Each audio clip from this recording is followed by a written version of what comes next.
بسم الله الرحمن الرحيم. தாமாத் அப்படின்னு சொன்னா என்ன அப்படின்னு சொன்னா, ஏற்கனவே நம்ம பார்த்தோம் இல்லையா, ஷத்தஹ் பார்த்தோம் இல்லையா, கிட்டத்தட்ட அந்த ஷத்தஹினுடைய வகையை போன்றது தான். ஆனால் இது முற்றிலும் வேறுபட்டது. ஷத்தஹ் அப்படிங்கிற முறையை நம்ம என்னன்னு பார்த்தோம், மிக உச்சகட்ட ஆன்மீகத்துல பேசுறது பொதுமக்களுக்கு புரியாது, தப்பா விளங்கிக்குவாங்க. அந்த மாதிரி புரியாத விஷயமாக இருக்கும். அல்லது பேசக்கூடியவரே சரியான விளக்கம் இல்லாமல் மார்க்கத்தை பேசுவாரு, அதுவும் தவறாகவே மக்களை வழிநடத்தக்கூடியதாக இருக்கும் இல்லையா. இதை நம்ம ஷத்தஹ் அப்படின்னு சொன்னோம் இல்லையா. இதுவும் ஷத்தஹினுடைய ஒரு தோற்றம் தான். ஆனாலும் இது ஷத்தஹ் இல்லை, இது முற்றிலும் மாறுபட்டது என்பதாக சொல்லிட்டு அது என்ன அப்படின்னு சொல்ல வராங்க. சரிங்களா. தாமாத் அப்படின்னா என்ன அப்படின்னு சொன்னாக்க, குர்ஆனிலும் ஹதீஸிலும் சொல்லப்பட்ட வார்த்தைக்கு நேரடியாக பொருள் கொள்ளாமல் அதற்கு இவர்களாகவே உள் அர்த்தங்களை வைத்துக் கொள்வது, இவர்களே தன்னுடைய விருப்பங்களுக்கு அதற்கு விளக்கம் தருவது. சரியா. இந்த தாமாத் அப்படிங்கிறது எப்படி வந்துச்சு அப்படின்னு சொன்னா, பாத்தினியாக்கள் அப்படின்னு சொல்லிட்டு ஒரு கூட்டத்தார்கள் இருந்தாங்க. பாத்தின் அப்படின்னு சொன்னாவே உள்ரங்கம்னு தான் அர்த்தம். இந்த பாத்தினியாக்கள் என்ன பண்ணிக்கிட்டு இருந்தாங்க அப்படின்னு சொன்னா, இந்த முறையை தான் கையாளக்கூடியவர்களாக இருந்தாங்க. எந்த முறைய? வார்த்தைகளுக்கு நேரடி பொருளை கொள்ளாமல் அதற்கு உள்ளர்த்தங்களை கொண்டு தன்னுடைய விருப்பங்களுக்கு மார்க்கத்தை வடிவமைத்து கொண்டு பேசக்கூடியவர்களாக இருந்தாங்க. அவர்கள் இந்த முறையைத்தான் கையாளக்கூடியவர்களாக இருந்தாங்க. இந்த முறையை இமாம் கசாலி ரஹிமஹுல்லா அவர்கள் ஹராம் என்பதாக சொல்றாங்க. மிகப்பெரிய தீமை இருக்கிறது என்பதாக சொல்றாங்க. சரிங்களா. ஏன் இதன் மூலமாக மிகப்பெரிய தீங்கு இருக்கிறது என்பதாக சொல்றாங்க அப்படின்னு சொன்னா, நபி ஸல்லல்லாஹு அலைஹி வஸல்லம் அவர்களின் புறத்திலிருந்து தகுந்த ஆதாரமோ தன்னுடைய அறிவு ஏற்றுக்கொள்ள தகுந்த சரியான காரணமோ இல்லாமல் ஒரு வார்த்தைக்கு பொருள் சொல்லும் போது அல்லாஹ் ரசூல் எந்த அர்த்தத்தில் அதை சொன்னார்களோ அதை அது பாழ்படுத்தி விடுகிறது என்பதாக இமாம் கசாலி ரஹிமஹுல்லா அவங்க சொல்றாங்க. அல்லாஹ் ரசூல் எந்த நோக்கத்திற்காக வேண்டி அதை சொன்னார்களோ அந்த நோக்கத்தை அது சிதைத்து விடுகிறது.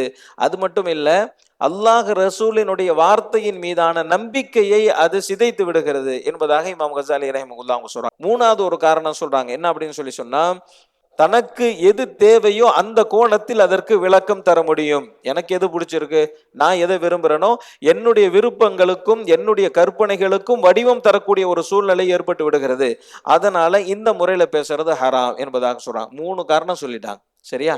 ஏன் இந்த முறையில பேசக்கூடாது அப்படிங்கிறதுக்கு 3 காரணம். முதலாவது காரணம் என்ன அப்படின்னு சொன்னா, அல்லாஹும் ரசூலும் எந்த நோக்கத்திற்காக வேண்டிய அந்த வார்த்தையை சொல்கிறார்களோ அந்த நோக்கம் சிதைந்து போய் விடுகிறது. 1. 2வது, அல்லாஹ் ரசூலினுடைய வார்த்தைகளுக்கு நேரடி பொருள் கொள்ளாமல் தன்புறத்திலிருந்து விளக்கம் தருவதால் அதன் மீதான நம்பிக்கை தகர்ந்து போய் விடுகிறது. 2. 3வது, நம்முடைய விருப்பங்களுக்கு வடிவம் கொடுக்கிற மாதிரி எந்த விதத்தில் வேண்டுமானாலும் எந்த கோணத்தில் வேண்டுமானாலும் அதற்கு விளக்கம் தரக்கூடிய ஒரு சூழல் ஏற்பட்டு விடுகிறது. இதன் காரணத்தினால் இந்த தாமாத் என்கின்ற முறையில் உபதேசம் செய்வது தடுக்கப்பட்டுள்ளது. இது மிகப்பெரிய பிதஅத்தாகும். மேல ஹராம் என்ற வார்த்தையை பயன்படுத்துறாங்க, இங்க இது மிகப்பெரிய பிதஅத்தாகும் அப்படின்னு சொல்றாங்க. இமாம் கசாலி ரஹிமஹுல்லா அவங்க இதை ரொம்ப அழுத்தமாக கண்டிக்கிற மாதிரியான தோரணை தெரியுது. இப்படி இருக்கும் போது இது ஏன் பயன்படுத்தப்படுகிறது? இப்படி தடுக்கப்படுகின்ற ஒரு முறை, இப்படி பிதஅத் என்று கண்டிக்க தகுந்த ஒரு முறை எப்படி வந்தது, எப்படி பரவியது அப்படின்னு சொன்னா, விசித்திரமான கருத்துக்களை மக்களுக்கு சொல்ல வேண்டும் என்று ஆசைப்படக்கூடியவர்கள் தான் இந்த முறைக்கு தோற்றம் தந்தார்கள். ஏன் விசித்திரமாக பேசுகிறார்கள் என்று சொன்னால், அதை மக்கள் ரசிக்கக்கூடியவர்களாக இருப்பதனால் என்பதாக சொல்றான். மக்கள் ரசிக்கிற மாதிரி விசித்திரமாக பேசணும்னு சொன்னா நமக்கு பேரு புகழ் கிடைக்கும், மக்களுக்கு மத்தியில் பிரபலம் கிடைக்கும். அப்படிங்கிறதுனால மக்கள் ரசிக்க வேண்டும் என்பதற்காக வேண்டி விசித்திரமான செய்திகளை சொல்ல வேண்டும் என்று ஆசைப்படக்கூடிய தீய அறிஞர்கள் இந்த முறையை பயன்படுத்தி ஷரியத்தை அவர்கள் சிதைக்கிறார்கள் என்பதாக இமாம் கசாலி ரஹிமஹுல்லா அவங்க சொல்லிட்டு சொல்றாங்க. உள்ரங்க அர்த்தத்தை பேசக்கூடிய பாத்தினியாக்கள் ஷரியத்தை அவர்கள் இந்த முறையின் மூலமாகவே தகர்த்து விட்டார்கள். இந்த பாத்தினியாக்களுக்கு மறுப்பு சொல்வதற்காக வேண்டி முஸ்தல்ஹிரி அப்படின்னு சொல்லி நான் எழுதியிருக்கக்கூடிய புத்தகத்துல இன்னும் விரிவாக நான் விளக்கி இருக்கிறேன் என்பதாக இமாம் கசாலி ரஹிமஹுல்லா அவங்க சொல்றாங்க. அல் முஸ்தல்ஹிரி அப்படின்னு சொல்லி இமாம் கசாலி ரஹிமஹுல்லா அவங்க பாத்தினியாக்களுக்கு எதிராக ஒரு கிதாப் ஒன்று எழுதியிருக்கிறாங்க. அந்த அல் முஸ்தல்ஹிரியில நான் இந்த பாத்தினியாக்கள் இந்த முறையை பயன்படுத்தி எப்படியெல்லாம் ஷரியத்தை சிதைத்தார்கள் என்கின்ற தகவலை நான் விளக்கமாக சொல்கிறேன் என்பதாக இமாம் கசாலி ரஹிமஹுல்லா அவங்க சொல்றாங்க. சுருக்கமா சொல்றதா இருந்தா, இமாம் கசாலி ரஹிமஹுல்லா அவங்க குர்ஆனிலும் ஹதீஸிலும் சொல்லப்பட்ட வார்த்தையை நேரடியாக பொருள் கொள்ளாமல் மறைமுகமான பொருளை இவர்கள் வெளிப்படுத்துவதின் காரணத்தினால் ஷரியத்தினுடைய அழகான தோற்றத்தை இவர்கள் சிதைக்கிறார்கள். எனவே இமாம் கசாலி ரஹிமஹுல்லா அவர்கள் அதை வன்மையாக கண்டிக்கிறார்கள். உதாரணம் இன்னுமே நம்மளுக்கு தெளிவா புரியும். சரிங்களா? என்ன சொல்ல வராங்கன்னே தெரியாம செய்தி கேட்டுக்கிட்டே வர்றோம் இல்லையா? இப்போ இமாம் கசாலி ரஹிமஹுல்லா அவங்க ரொம்ப அழகான ஒரு 3 உதாரணங்களை சொல்றாங்க. இந்த 3 உதாரணத்திலேயே நமக்கு போதுமான விளக்கம் கிடைச்சிரும். அதுல முதலாவது, அல்லாஹு ஜல்ல ஷானஹு வ தஆலா திருக்குர்ஆன்ல சொல்றான், இத்ஹப் இலா ஃபிர்அவுன இன்னஹு தகா, ஃபிரௌனிடத்திலே செல்லுங்கள், நிச்சயமாக அவன் வரம்பு மீறிவிட்டான் என்பதாக ஹஜரத் மூசா அலைஹிஸ்ஸலாம் அவர்களுக்கு அல்லாஹ் சொன்னான். இது திருக்குர்ஆனுடைய வசனம். இந்த தாமாத்தினுடைய முறையில் இதற்கு எப்படி விளக்கம் தரப்படுகிறது என்று சொன்னால், ஃபிரௌன் என்பது இந்த இதயம்தான். இந்த இதயம் இறைவனுக்கு மாறு செய்து கொண்டே இருக்கிறது, வரம்பு மீறி கொண்டே இருக்கிறது. எனவே இதைத்தான் அல்லாஹ் சொல்லுகிறான் என்பதாக இத்ஹப் இலா ஃபிர்அவுன இன்னஹு தகா என்பதற்கு விளக்கம் தருகிறார்கள். முதல் உதாரணம். இரண்டாவது உதாரணம், அல்லாஹு ஜல்ல ஷானஹு தஆலா அல்கி அசாக், உங்களுடைய கைத்தடியை கீழே போடுங்கள் என்பதாக ஹஜரத் மூசா அலைஹிஸ்ஸலாம் அவர்களுக்கு சொன்னான். அல்லாஹுவை தவிர நீ எதையெல்லாம் சார்ந்திருக்கிறாயோ அதை விட்டு விடு என்பதாக அல்லாஹ் சொல்லுகிறான் என்பதாக இந்த வசனத்திற்கு அந்த தாமாத் அடிப்படையில் விளக்கம் சொல்லக்கூடியவர்கள் விளக்குகிறார்கள் என்பதாக இமாம் கசாலி ரஹிமஹுல்லாஹ் அவங்க சொல்றாங்க. இது இரண்டாவது உதாரணம். இதனுடைய பேக்ரவுண்ட் ஸ்டோரி நமக்கு தெரியும் இல்லையா? ஹஜரத் மூசா அலைஹிஸ்ஸலாம் அவங்க கிட்ட அல்லாஹ் கேட்பான், உங்க கையில என்ன அப்படின்னு சொல்லி. கைத்தடி அப்படின்னு சொல்லுவாங்க. இந்த கைத்தடியை வச்சு என்ன பண்ணுவீங்க அப்படின்னு சொல்லி கேட்பான். அப்ப ஹஜரத் மூசா அலைஹிஸ்ஸலாம் அவங்க சொல்லுவாங்க, இந்த கைத்தடியை வச்சு ஆடு மேய்ப்பேன், இலதலை பறிச்சு போடுவேன், இது மேல சாஞ்சிக்குவேன் அப்படின்னு சொல்லி அந்த கைத்தடியின் மூலமாக என்னென்ன பலன்களை எல்லாம் ஹஜரத் மூசா அலைஹிஸ்ஸலாம் அவங்க பெறாங்களோ அந்த பலனெல்லாம் சொல்றாங்க. அப்ப அல்லாஹு ஜல்ல ஷானஹு தஆலா என்ன சொல்றான், அந்த கைத்தடியை கீழே போடுங்க, அற்புதத்தை காட்டுவதற்காக வேண்டி கீழே போட சொல்றான். அவங்க கீழே போட்டதுக்கு அப்புறம் அது பாம்பாக மாறுது. ஆனா இதற்கு எப்படி இவங்க விளக்கம் சொல்றாங்க அப்படின்னு சொன்னா, ஆடு மேய்க்கிறதுக்கு, இலதலை பறிக்கிறதுக்கு, சாஞ்சிக்கிறதுக்கு, இதற்கெல்லாம் அல்லாஹ் அல்லாத ஒன்றின் பக்கமாக இவர்கள் தேவையுடையவர்களாக இருக்கிறார்கள். அல்லாஹ் அல்லாதவற்றின் பக்கம் தேவையாக கூடாது என்பதற்காக வேண்டி அந்த கைத்தடியை கீழே போடுங்கள் என்பதாக அல்லாஹ் சொல்றான்.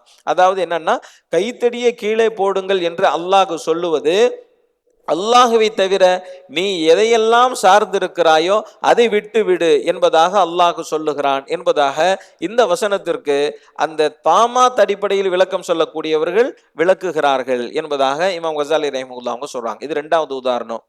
மூணாவது உதாரணம், நபி ஸல்லல்லாஹு அலைஹி வஸல்லம் அவங்க சொல்றாங்க, சஹர் செய்யுங்க, சஹர் சாப்பாட்டுல பரக்கத்து இருக்குது அப்படின்னு சொல்லி நபி ஸல்லல்லாஹு அலைஹி வஸல்லம் அவங்க சொல்றாங்க. ஆனால் இதற்கு இவர்கள் சஹர் உணவு என்பதற்கு இஸ்திக்ஃபார் என்பதாக அர்த்தம் வைக்கிறாங்க. இஸ்திக்ஃபார்னா பாவ மன்னிப்பு தேடுறது. நீங்க பாவ மன்னிப்பு தேடுங்க, பாவ மன்னிப்பு தேடுறதுல பரக்கத்து இருக்குது அப்படின்னு சொல்லி இவர்கள் இதற்கு விளக்கம் தருகிறார்கள் என்பதாக ஒரு 3 உதாரணத்தை சொல்றாங்க. சொல்லிட்டு சொல்றாங்க, இந்த உதாரணங்களை பார்க்கிற போது ஒரு விஷயத்தை நம்மால் அழுத்தமாக புரிந்து கொள்ள முடிகிறது. அல்லாஹ் எந்த நோக்கத்திற்காக வேண்டி ஒரு செய்தியை சொல்லுகிறானோ அந்த நோக்கம் சிதைக்கப்படுவதை நம்மால் பார்க்க முடிகிறது.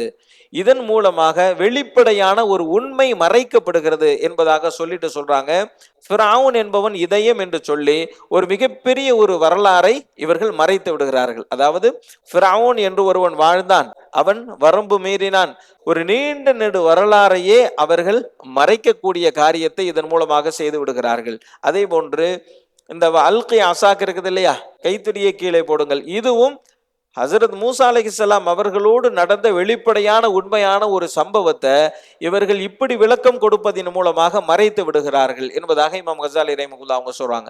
மூணாவது, சஹர் செய்தல் என்பது ஒரு மிக முக்கியமான அமல்களில் ஒன்றாக இருக்குது இல்லையா? நோன்பு வைக்கிறதுக்கு சஹர் செய்யறதுங்கிறது ரொம்ப முக்கியமான ஒரு அமல். அப்ப ஷரியத்தினுடைய மிக அழகான வடிவத்தில் இருக்கக்கூடிய ஒரு அம்சத்தை இது இஸ்திக்ஃபார் தான் அப்படின்னு சொல்லி விளக்கம் தருவதன் மூலமாக சிதைத்து விடுகிறார்கள் என்பதாக இமாம் கசாலி ரஹிமஹுல்லாஹ் அவங்க சொல்றாங்க. ஆக இந்த தாமாத் அடிப்படையில் ஒரு சொல்லுக்கு நேரடியாக பொருள் வைக்காமல் அந்தரங்க பொருளை சொல்கின்றேன் என்கின்ற அடிப்படையில் இவர்கள் பேசுவதால் ஷரியத்து சிதைந்து விடுகிறது, உண்மை மறைக்கப்பட்டு விடுகிறது, அல்லாஹ் ரசூலினுடைய நோக்கம் சிதைக்கப்பட்டு விடுகிறது, அவர்களின் வார்த்தையில் அவநம்பிக்கை ஏற்பட்டு விடுகிறது, தன்னுடைய விருப்பத்திற்கு தோற்றம் தரக்கூடிய ஒரு சூழ்நிலை ஏற்பட்டு விடுகிறது என்பதாக இமாம் கசாலி ரஹிமஹுல்லாஹ் அவங்க சொல்றாங்க. உதாரணமா நீங்க கேள்விப்பட்டிருக்கலாம், டெலிவிஷன் வந்த நேரம் இந்த டிவி இருக்குதே, இது தஜ்ஜால் மாதிரி. தஜ்ஜாலுக்கு ஒரு கண்ணு தான் இருக்குது, இந்த டிவிக்கும் ஒரு கண்ணு தான் இருக்குது. இந்த தஜ்ஜால் இருக்கிறானே, இவன் குழப்பங்களினுடைய ஊற்றாக இருப்பான். இந்த டிவி இருக்குதே, இந்த டிவி குழப்பங்களினுடைய ஊற்றாக இருக்கிறது என்று சொல்லி குர்ஆன் ஹதீஸில் சொல்லப்பட்ட ஒரு விஷயத்தை நேரடியாக பொருள் கொள்ளாமல் எச்சரிக்க வேண்டும் என்பதற்காக வேண்டி, உபதேசம் செய்ய வேண்டும் என்பதற்காக வேண்டி தன்புறத்திலிருந்து விளக்கம் தருவது என்பது மிகப்பெரிய தவறு என்பதாக இமாம் கஸாலி ரஹிமஹுல்லாஹ் அவங்க சொல்றாங்க. இது தவறு என்பதற்கு நபி ஸல்லல்லாஹு அலைஹி வஸல்லம் அவங்களுடைய ஒரு ஹதீஸை கொண்டு வர்றாங்க. யார் குர்ஆனிற்கு தன்னுடைய சொந்த கருத்தை கொண்டு விளக்கம் அளிக்கிறாரோ அவர் தன்னுடைய தங்குமிடத்தை நரகத்தில் ஆக்கி கொள்ளட்டும் என்பதாக நபி ஸல்லல்லாஹு அலைஹி வஸல்லம் அவங்க சொல்றாங்க. அப்படின்னா என்ன அப்படின்னா, தகுந்த ஆதாரம் இல்லாமல், தகுந்த விளக்கம் இல்லாமல் தன் விருப்பத்திற்கு அதற்கு பொருள் கொள்வது என்பது மிக மோசமான விளைவை ஏற்படுத்துகிற காரணத்தினால நபி ஸல்லல்லாஹு அலைஹி வஸல்லம் அவங்க இவர்களுக்கு கூலி நரகம்தான் என்பதாக சொல்லியிருக்கிறாங்க என்பதாக சொல்றாங்க. சரி, அப்ப சரியான அணுகுமுறை என்ன அப்படின்னு சொன்னா, குர்ஆன் ஹதீஸினுடைய பொருளை புரிந்து கொள்வதற்கு பிரத்யேகமான அறிவும் ஞானமும் நமக்கு தேவைப்படுகிறது. நபி ஸல்லல்லாஹு அலைஹி வஸல்லம் அவங்க ஹஜ்ரத் இப்னு அப்பாஸ் ரலியல்லாஹு தஆலா அன்ஹு அவங்களுக்கு குர்ஆனுடைய ஞானத்தை அதிகப்படுத்தி தருவாயாக, அந்த விளக்கத்தை அவர்களுக்கு தருவாயாக என்பதாக நபி ஸல்லல்லாஹு அலைஹி வஸல்லம் அவங்க ஹஜ்ரத் இப்னு அப்பாஸ் ரலியல்லாஹு தஆலா அன்ஹு அவங்களுக்கு பிரத்யேகமாக துஆ செஞ்சிருக்கிறாங்க.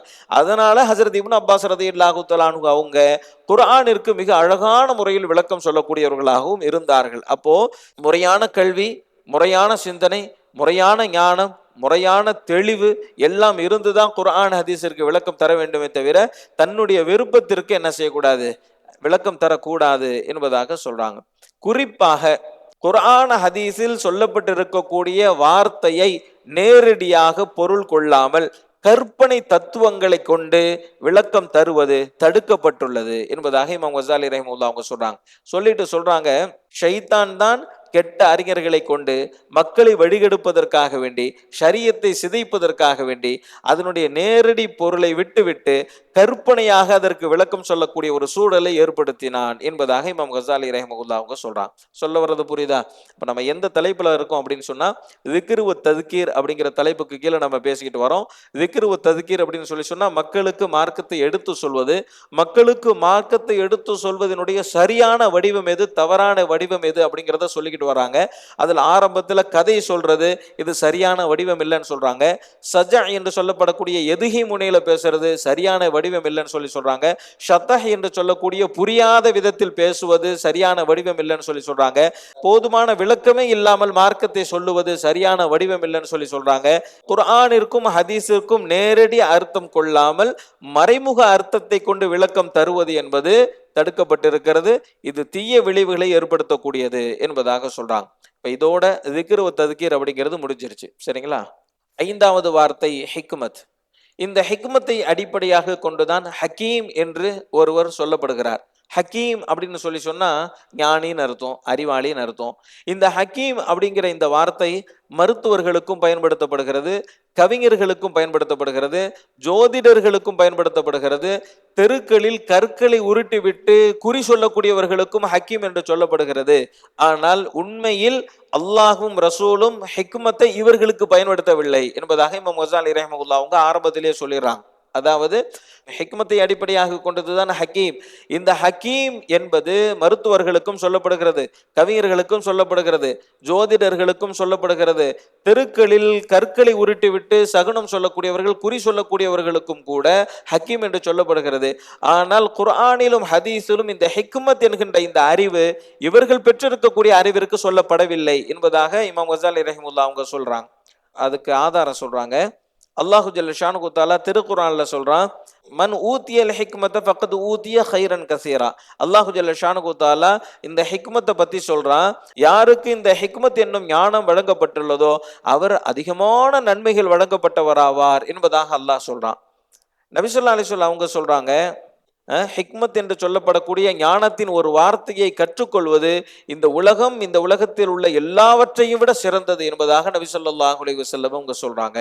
அப்ப அல்லாஹும் ரசூலும் குறிப்பிடக்கூடிய ஹிக்மத் என்பது மருத்துவர்களோ, கவிஞர்களோ, ஜோதிடர்களோ, குறி சொல்லக்கூடியவர்களோ பெற்றிருக்கக்கூடிய ஹிக்மத் இல்லை அப்படின்னு சொல்லி ஆரம்பத்திலேயே மறுத்துறாங்க. அதாவது தகுதி இல்லாதவர்களுக்கு தகுதி வாய்ந்த வார்த்தை பயன்படுத்தப்பட்டதனால் ஏற்பட்ட விளைவு தான் அந்தஸ்து மிக்க வார்த்தை அந்தஸ்து மிக்கவர்களுக்குத்தான் பயன்படுத்தப்பட வேண்டும். அற்பர்களுக்கு அந்தஸ்து மிக்க வார்த்தைகள் பயன்படுத்தக்கூடாது அப்படிங்கிறது தான் ஆரம்பத்திலிருந்து இமாம் அவங்க சொல்ல வர்றாங்க. அப்ப ஹிக்மத்தை அடிப்படையாக கொண்டு ஹக்கீம் என்று பெயர் சூட்டப்படுவது இவர்களுக்கு அல்ல என்பதாக இமாம் கசாலி ரஹ்மத்துல்லாஹி அவங்க சொல்றாங்க. ஷைத்தான் என்ன பண்ணா, மக்களுடைய உள்ளத்தில் இருக்கக்கூடிய அழகான ஷரியத்தை சிதைக்கணும் அப்படிங்கிறதுக்காக, அவங்களுடைய உள்ளத்தில் இருக்கக்கூடிய உயர்ந்த எண்ணங்களை நீக்க வேண்டும் என்பதற்காக வேண்டி கெட்ட அறிஞர்களின் மூலமாக அந்தஸ்துமிக்க இந்த வார்த்தைகளினுடைய பொருளை மாற்றிவிட்டான் என்பதாக இமாம் கசாலி ரஹ்மத்துல்லாஹி அவங்க சொல்றாங்க. சொல்லிட்டு ஒரு கன்க்ளூஷனுக்கு வராங்க. என்ன அப்படின்னு சொன்னா, கல்வியை தேடி போகக்கூடியவர்கள், கல்வியை போதிக்கக்கூடியவர்களுக்கான ஒரு பாடமாகவே இமாம் கசாலி ரஹ்மத்துல்லாஹி அவங்க சொல்ற மாதிரி இருக்கு. இமாம் கசாலி ரஹ்மத்துல்லாஹி அவங்க சொல்றாங்க, அதாவது பாராட்டப்பட வேண்டிய கல்வி எது, புகழத்தக்க கல்வி எது, அதே மாதிரி தவிர்க்க வேண்டிய இகழத்தக்க கல்வி எது அப்படிங்கிறத நாம ஏற்கனவே சொன்ன பல்வேறு விஷயங்களின் மூலமாக அறிஞ்சிருப்பீங்க. இப்ப முடிவு உங்களுடைய கையில இருக்குது. நம்முடைய முன்னோர்களாகிய சலஃபு சாலிஹீன்கள் எந்த பொருளில் அதை பயன்படுத்தினார்கள், அந்த பொருளை நீங்கள் உள்வாங்கி அந்த வழியில் நடப்பதும், பிந்திய கால அறிஞர்கள் ஒரு வார்த்தையை எதற்காக வேண்டி பயன்படுத்தினார்கள் என்பதை அறிந்து அவர்களினுடைய வழியை தேர்ந்தெடுப்பதும் உங்களுடைய கையில் இருக்கிறது என்பதாக இமாம் கசாலி ரஹ்மத்துல்லாஹி அவங்க சொல்றாங்க.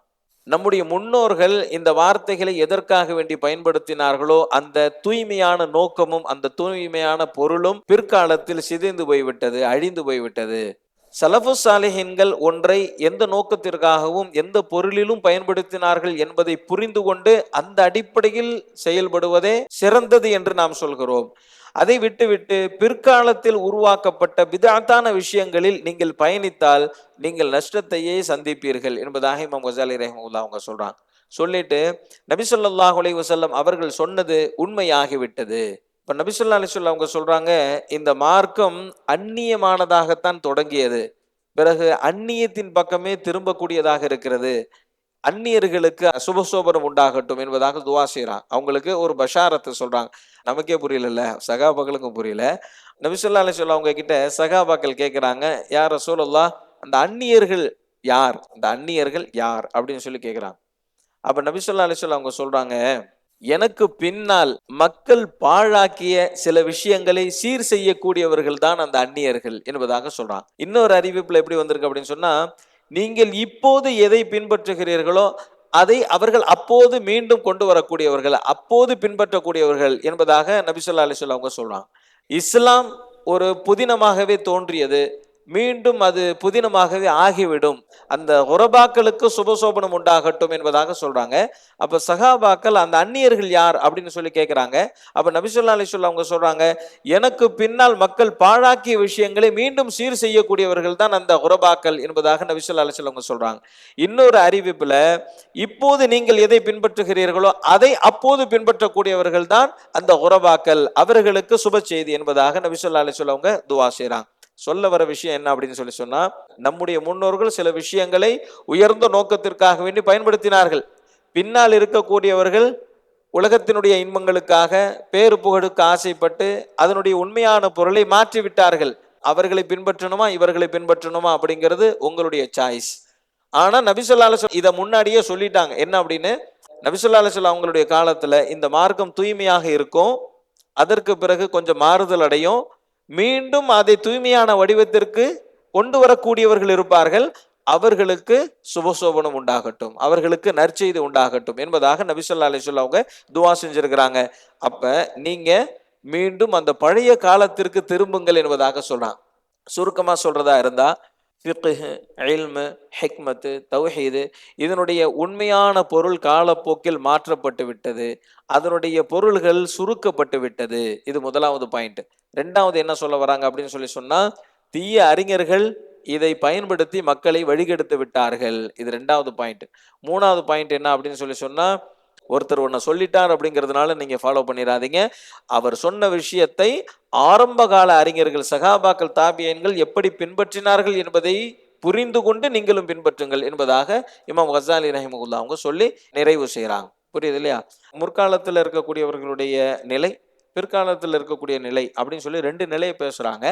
ஆனா நம்ம உள்ளதை உள்ளபடி தனியா உட்கார்ந்து நல்லா யோசிச்சோம் அப்படின்னு சொல்லி சொன்னா, நம்மளோட யாரு ரொம்ப நெருக்கமா இருக்கா அப்படின்னு சொன்னா, இந்த 2வது நிலையில இருக்கக்கூடியவங்க நெருக்கமா இருக்கிறத நம்மளால பார்க்க முடியுது. நம்ம வந்து அந்த உயர்ந்த தர்ஜால இல்ல. நம்ம 2வது நிலையில இருக்கோம் அப்படிங்கிறத உணர முடியுது. நம்ம பல தடவ உணர்ந்திருக்கலாம். நீங்களுமே உணர்ந்திருக்கலாம். என்ன அப்படின்னா, ஒரு முஸ்லீமாக வாழ்றதுல ஒரு சந்தோஷம் இருந்தாலும், ஏதோ ஒண்ணு மிஸ் ஆகுற மாதிரி ஒரு ஃபீல் வந்து இருந்திருக்கா? அது ஈமானுடைய விஷயமோ, இல்முடைய விஷயமோ, விளக்கத்தினுடைய விஷயத்திலயோ, ஏதோ ஒரு விஷயத்துல ஒரு முஸ்லீம் அப்படிங்கிற இடத்துல நின்று ஏதோ ஒண்ணு மிஸ் ஆகுற மாதிரி, ஒரு பரிபூர்ணமான முஸ்லீம பத்தி நபி ஸல்லல்லாஹு அலைஹி வஸல்லம் சொல்லும்போதெல்லாம், நம்மோட தொடர்பு இல்லாத ஒரு ஃபீலிங் வந்திருக்குதா? நபி ஸல்லல்லாஹு அலைஹி வஸல்லம் அவங்க சொல்லுவாங்க, "மன் கால லா இலாஹ இல்லல்லாஹ் தஹலல் ஜன்னah" அப்படின்னு வரும். யாரு லா இலாஹ இல்லல்லாஹ் கலிமாவ சொல்றாங்களோ, அவங்க சொர்க்கத்துக்கு போயிட்டாங்க அப்படின்னு. இந்த லா இலாஹ இல்லல்லாஹ்க்கு பின்னாடி நாம வந்து உண்மையான சொர்க்கவாசியா நாம இருக்கிறோமா? அப்படின்னு சொல்லி யோசிச்சு பார்த்தா, அந்த லா இலாஹ இல்லல்லாஹ்க்கும் நமக்குமே ஏதோ ஒரு இடைவெளி இருக்கிறத உணர்ந்திருக்கோம் இல்லையா? நம்ம முஸ்லீமிற்குன்னு சில இலக்கணம் சொன்னாங்கல்ல, இந்த முஸ்லீம் தான் இந்த முஸ்லீமா? அந்த மாதிரி சில விஷயங்கள வந்து பார்க்கும்போது, அதுல ஏதோ சம்திங் மிஸ் ஆயிக்கிட்டே வர மாதிரியான ஒரு ஒரு ஃபீலிங் ஒண்ணு இருந்துகிட்டே இருக்கும். இந்த விஷயத்துக்கு தக்க பதில் சொல்லக்கூடிய ஒன்றாக இந்த 5 விஷயங்கள் அமைஞ்சிருக்கிறத நம்மளால பார்க்க முடியும். இந்த 5 டாபிக்க நீங்க திரும்ப ஒரு தடவ போய் கேட்டு பாருங்க. நல்ல ஒவ்வொரு வரியையும் தனித்தனியா கேட்டு பாருங்க. எல்லாமே முத்து முத்தான இஹ்யா உலூமுத்தீன்ல இருக்கக்கூடிய வரிகள் தான். ஒவ்வொரு வார்த்தையும் தனித்தனியா கேட்கும்போது, நமக்கு வந்து அது குறிப்பா வந்து அந்த தௌஹீதுடைய தலைப்ப வந்து திரும்ப திரும்ப பார்க்கும்போது, நமக்கு வந்து ஈமானுடைய விஷயத்திலேயே பெரிய ஓட்டை இருக்கிற மாதிரியான ஒரு ஒரு ஃபீலிங் வந்து ஏற்படுறத உணர முடியுது. இமாம் கஸாலி ரஹிமஹுல்லாஹ் அவங்க சொல்றாங்க, ஈமானின் பலன்கள்னு சொல்லிட்டு ஒரு 5 பலன்கள்ல, எவ்வளோ பெரிய சிரமம் வந்தாலும், எவ்வளோ பெரிய கஷ்டம் வந்தாலும் சரி, அத அவ்வளோ சாதாரணமா எதிர்கொள்வாங்க. மௌத்த கூட அவங்க சாதாரணமா எதிர்கொள்வாங்க. அப்படின்னு சொல்லி வருது. இன்னைக்கு அதெல்லாம் முடியுதா? எவ்வளோ பெரிய தூரமான விஷயமா போயிடுச்சு இன்னைக்கு. இல்லையா? ஒரு தலைவலிய கூட ஏத்துக்கக்கூடிய ஒரு மனநிலையில நம்ம இல்ல. மௌத்தையே ஈஸியா எடுத்துக்கிறதுங்கிறது எவ்வளோ பெரிய விஷயம். இல்லையா? அதே மாரி இன்னொரு விஷயத்த சொல்றாங்க.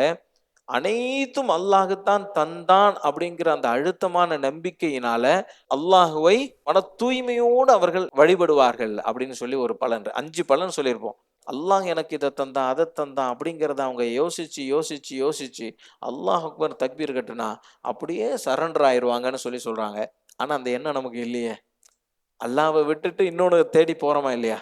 எந்த வியாபாரத்தின் மூலமாக அல்லாஹ் அருள் தரணுமோ அவனையே விட்டுட்டு வியாபாரத்துக்கு போறோம். இந்த வியாபாரத்துல லாபத்தை தர்றதே அல்லாஹ் தான். ஆனா இங்க வந்தா இது நஷ்டமாயிருமோன்னு சொல்லிட்டு அவனை விட்டுட்டு போறோம்னு சொன்னா, அப்ப தௌஹீதுல பெரிய ஓட்டை இருக்கிறது தெரியுது இல்லையா? பிரகாசிக்கக்கூடிய ஈமான்னு சொல்லி சொல்றோம்ல, அந்த மாதிரி சகாபாக்களுடைய சில வரலாறுகளை படிக்கும்போது நமக்கும் அவங்களுக்கு இருக்கக்கூடிய அந்த இடைவெளியை நம்மளால உணர முடியுது. அப்போ ஓரளவுக்காச்சும் நம்ம வந்து இந்த ஈமான் நம்மளை வந்து சொர்க்கத்துக்கு நம்மளை கொண்டு போகணும்னு சொல்லி சொன்னா, அதுக்கு என்னென்னலாம் செய்யணும் அப்படிங்கிறத யோசிக்கிறதும் சிந்திக்கிறதுக்கும் ஒரு வாசலை திறந்த மாதிரியான ஒரு அமைப்பு இந்த பாடத்துல இருக்கிறது தெரியுது. பிறகு தொழுகை பத்தி, தௌஹீத பத்தி ஒண்ணையும் தனித்தனி தலைப்புல கொண்டு வர்றாங்க இல்லையா? அப்ப இன்ஷா அல்லாஹ் அதுல இன்னும் கூட நமக்கு கூடுதல் தெளிவு கிடைக்கும் இல்லையா? ஆக பலவீனமான நிலையில இருக்கக்கூடிய நாம, பலமான நிலைக்கு செல்வதற்கு ஒரு வழி வேணும் இல்லையா? அந்த வழியையும் வாய்ப்பையும் ஏற்படுத்தி தரக்கூடிய வார்த்தைகளாக இமாம் கஸாலி ரஹிமஹுல்லாஹ் அவர்களுடைய ஒவ்வொரு வார்த்தையும் இருக்கிறத நம்மளால பார்க்க முடியும். அந்த அளவிற்கு ரொம்ப துல்லியமாக, முடிந்த அளவிற்கு சுருக்கமாக அவங்க பேச வர்ற விஷயம் ரொம்ப ஆழமான விஷயம். ஆனா முடிஞ்ச அளவுக்கு சுருக்கமா பேசுறாங்க. ஆக அல்லாஹு ஜல்ல ஷானஹு தஆலா இந்த வகுப்பின் வாயிலாக நம்மளுடைய ஈமானை மென்மேலும் பலப்படுத்துவானாக. நம்முடைய தக்வாவையும் நம்முடைய தவக்குலையும் அல்லாஹு ஜல்ல ஷானஹு தஆலா பரிபூரணப்படுத்தி சிறந்த முஸ்லிமாக வாழ்வதற்குண்டான வாய்ப்பை அல்லாஹ் இதன் வழியாக வழங்குவானாக. வாஹிரு தாவனா அனில் ஹம்துலில்லாஹி ரப்பில் ஆலமீன். சுப்ஹானல்லாஹி வபிஹம்திஹி சுப்ஹானக்கல்லாஹும்ம வபிஹம்திக அஷ்ஹது அல்லா இலாஹ இல்லா அன்த அஸ்தக்ஃபிருக வ அத்தூபு இலைக். ஸல்லல்லாஹு அலா முஹம்மது ஸல்லல்லாஹு அலைஹி வஸல்லம் ஸல்லல்லாஹு அலா முஹம்மது ஸல்லல்லாஹு அலைஹி வஸல்லம் ஸல்லல்லாஹு அலா முஹம்மது யா ரப்பி ஸல்லி அலைஹி வஸல்லம். حبيب الله رسول الله إمام المرسلين حبيب الله رسول الله إمام المرسلين حبيب الله رسول الله إمام المرسلين